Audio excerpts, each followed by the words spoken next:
Le sens méditatif. La méditation, ce n'est pas un état mystérieux, donc, plusieurs fois dans la journée, on s'immerge en état de transe. Ressemble à l'état de la contemplation.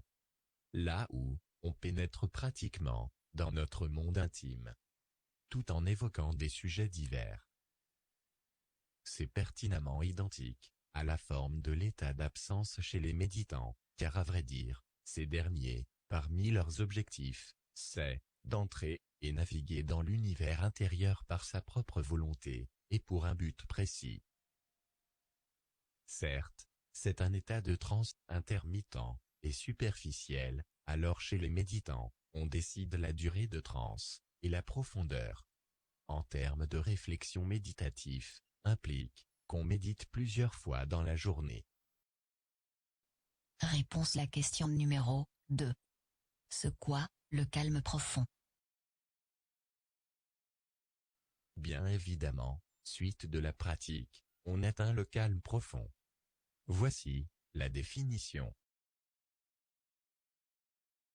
La valeur représentative de la relaxation physique, et le calme profond, résulte des effets relativement, dissemblables.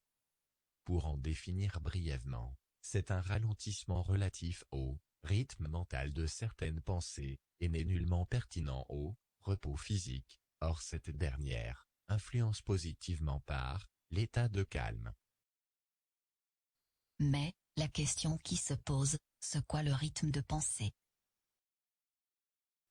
Théoriquement parlant, l'état rythmique enregistré invisiblement dans notre inconscient s'influence par plusieurs facteurs, parmi eux, le rythme de la vie, le jour et la nuit, même le rapport d'intervalle entre la naissance et la mort, le rythme du travail, et des devoirs à accomplir, etc.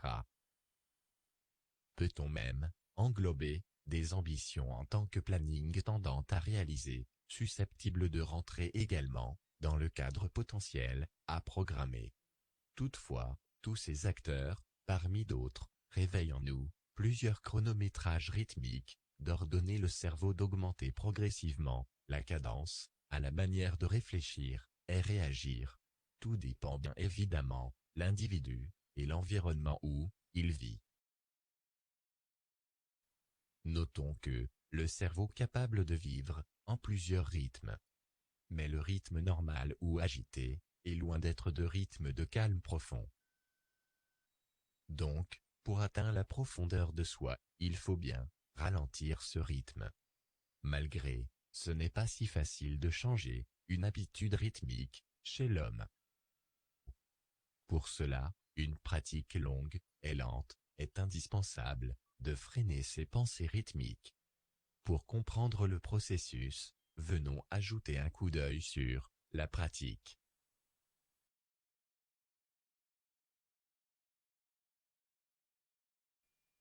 Le comptage est une prononciation en chuchotant, ou bien en apercevant des chiffres en forme d'image. Commençons du 100 à 1.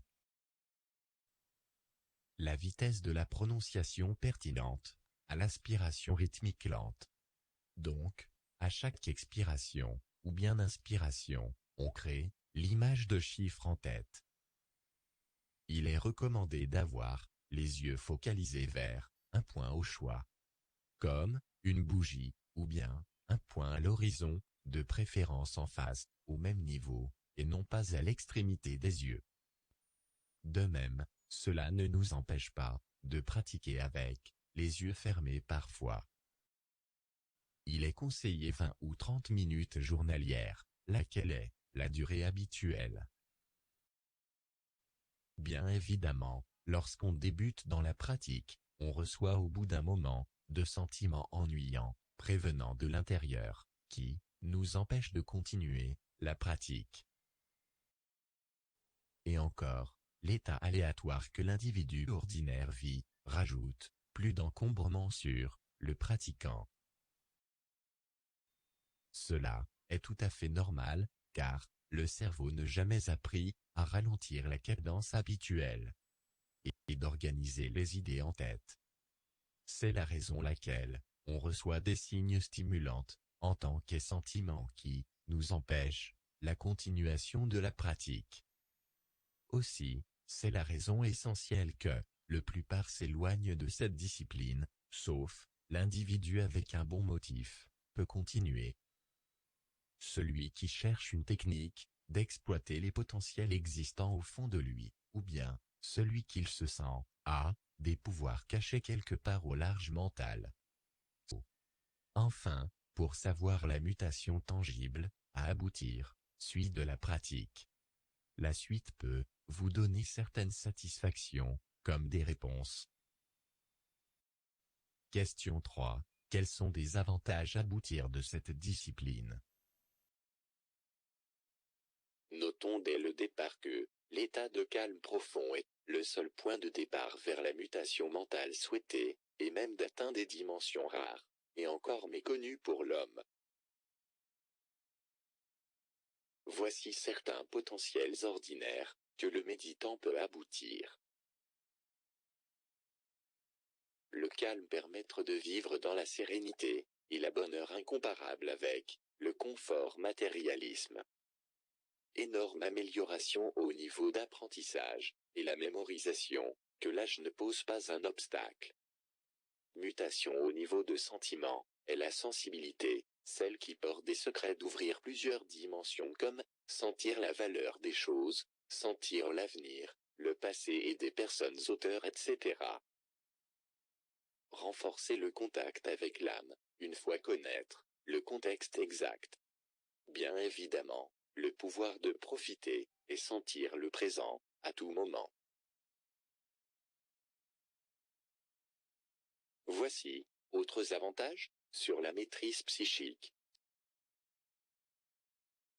Le pouvoir de surveiller le soi, un état qui mène vers la maîtrise de soi, par contrôler constamment des signes de la faiblesse, en tant que sentiment prévenant de l'intérieur. Soin autonome, cela par se libérer, au lieu d'être prisonnier, du pas mal, de pensées négatives, implémentées en tête. Et, encore, autres avantages. Pour avoir la notion sur le mécanisme mental, et la manipulation idéale. Pour comprendre les étapes de pratique à passer, d'atteindre le calme profond. Pour apprendre plus sur le concept d'âme.